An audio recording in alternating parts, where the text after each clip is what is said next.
जरा सोचिए, क्या हो अगर एक देश के मौजूदा राष्ट्रपति को कोई दूसरा देश आकर गिरफ्तार कर ले। सुनने में ये किसी फिल्म की कहानी लगती है ना? पर ये कोई कहानी नहीं है। ये एक ऐसी हकीकत है जिसने पूरी दुनिया के डिप्लोमेटिक रिश्तों की नींव हिलाकर रख दी है। चलिए आज इसी पेचीदा मामले की परतों को खोलते हैं। यही वो सवाल है जो सीधा इंटरनेशनल लॉ के दिल पर चोट करता है।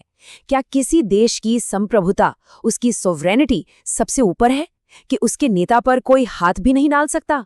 या फिर कुछ जुर्म इतने संगीन होते हैं कि उनके सामने देशों की सरहदें कोई मायने नहीं रखती? यही वो बहस है जिसके दोनों पक्षों को हम आज समझने वाले हैं। तो हाँ, ये सच में हुआ है। वेनेजुएला के सिटिंग प्रेसिडेंट निकोलस मदुरो को यूनाइटेड स्टेट्स ने हिरासत में ले लिया। ये सिर्फ एक हेडलाइन नहीं है, बल्कि एक ऐसी घटना है जिसका असर पूरी दुनिया पर पड़ना तय है। तो चलिए इस मामले की तह तक चलते हैं। तो गिरफ्तारी के ठीक बाद क्या हुआ? कहानी पहुंचती है सीधे न्यूयॉर्क की एक अदालत में। जरा इस सीन की कल्पना कीजिए, एक देश का मुखिया एक विदेशी अदालत के कटघरे में खड़ा है। आखिर उन पर इल्जाम क्या लगे और उन्होंने खुद को कैसे डिफेंड किया? आइए देखते हैं। देखिए, मदुरो पर जो इल्जाम लगे हैं वो कोई छोटे मोटे नहीं हैं। अमेरिका ने उन पर आतंकवाद को सपोर्ट करने, बड़े पैमाने पर ड्रग्स की तस्करी करने और यहाँ तक कि ह्यूमन ट्रैफिकिंग जैसे बेहद संगीन जुर्मों का आरोप लगाया है। मतलब ये सिर्फ कोई पॉलिटिकल झगड़ा नहीं है, बल्कि इसे एक गंभीर क्रिमिनल केस बनाने की पूरी कोशिश की गई है। और न्यूयॉर्क की अदालत में प्रेसिडेंट मदुरो ने बिना किसी झिझक के कहा नॉट गिल्टी।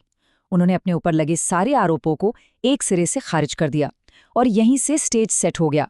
एक तरफ अमेरिका के लगाए गए गंभीर आरोप और दूसरी तरफ एक राष्ट्रपति का साफ इनकार, जो इस पूरी कार्रवाई को एक पॉलिटिकल साजिश बता रहे हैं। ये मामला सिर्फ मदुरो या वेनेजुएला का नहीं है। ये एक ऐसी मिसाल, एक ऐसा प्रेसिडेंट सेट कर सकता है जो इंटरनेशनल रिलेशंस के सारे नियम हमेशा के लिए बदल सकता है। तो उस टकराव की जड़ क्या है? क्या ये इंसाफ की लड़ाई है या फिर किसी देश की आज़ादी पर हमला? यहाँ हमें कहानी के दो बिल्कुल अलग अलग वर्जन देखने को मिलते हैं। अमेरिका का कहना है कि ये एक गैर कानूनी और भ्रष्ट लीडर के खिलाफ एक जायज कानूनी कार्रवाई है।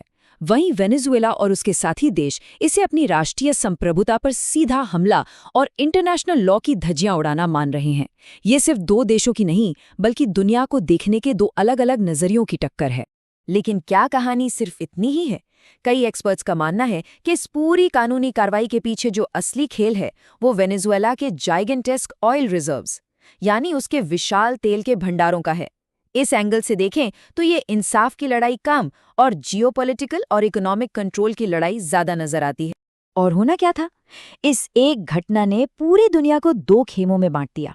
दुनिया की बड़ी बड़ी ताकतों ने फौरन अपने अपने पक्ष चुन लिए और ये पूरा संकट एक नए कोल्ड वॉर जैसे जियोपॉलिटिकल तनाव का सेंटर बन गया। ये टेबल दुनिया के इस बंटवारे को बिल्कुल साफ दिखाती है। एक तरफ है रशिया और चीन, जो अमेरिका के इस कदम की जोरदार निंदा कर रहे हैं। दूसरी तरफ यूके जैसे देश हैं जो दबी जुबान में अमेरिका को सपोर्ट कर रहे हैं। और बीच में है फ्रांस और पाकिस्तान जैसे देश जो संप्रभुता के उल्लंघन और इस खतरनाक मिसाल को लेकर काफी चिंतित हैं। इस संकट को सुलझाने के लिए दुनिया की सबसे बड़ी संस्था यूनाइटेड नेशन सिक्योरिटी काउंसिल की एक इमरजेंसी मीटिंग बुलाई गई। लेकिन घंटों की तीखी बहस के बाद भी ये मीटिंग पूरी तरह से बेनतीजा रही। कोई हल नहीं निकला। पर ऐसा हुआ क्यों? और मीटिंग के बेअसर होने की वजह है ये एक शब्द, वीटो पावर। सिक्योरिटी काउंसिल के 5 परमानेंट मेंबर्स में से एक होने के नाते अमेरिका के पास ये ताकत है कि वो अपने खिलाफ आने वाले किसी भी प्रस्ताव को अकेले ही रोक सकता है। इसका सीधा मतलब था कि इस मामले में यूनाइटेड नेशंस के हाथ बंधे हुए थे।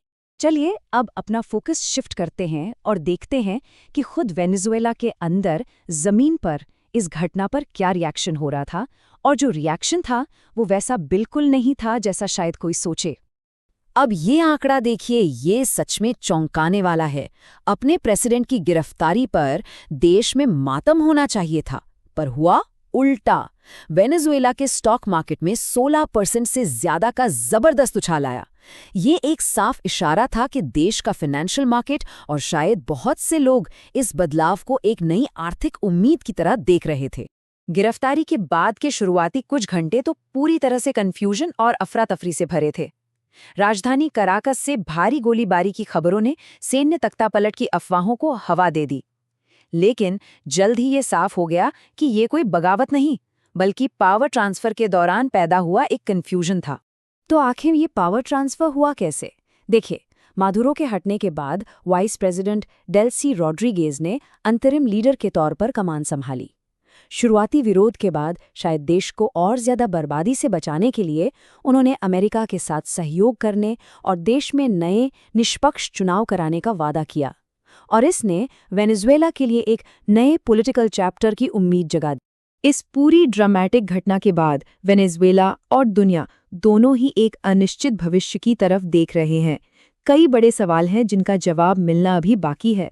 तो आज वेनेजुएला एक ऐसे दौराहे पर खड़ा है जहां एक तरफ आर्थिक सुधार की उम्मीद है, जैसा कि हमने स्टॉक मार्केट के रिएक्शन में देखा, लेकिन दूसरी तरफ देश के पॉलिटिकल फ्यूचर पर अनिश्चितता के गहरे बादल मंडरा रहे हैं। और आखिर में हम घूम फिरकर उसी एक सवाल पर वापस आते हैं जो इस पूरे मामले की जड़ है। क्या ये इंटरनेशनल जस्टिस के एक नए दौर की शुरुआत है जहां कोई भी लीडर कानून से ऊपर नहीं होगा, या फिर ये नेशनल सोवेरेनिटी के खत्म होने की एक खतरनाक मिसाल है जहां ताकतवर देश जब चाहें कमजोर देशों पर अपनी मर्जी थोप सकते हैं? जवाब जो भी हो, इस एक घटना की गूंज आने वाले कई सालों तक सुनाई देगी।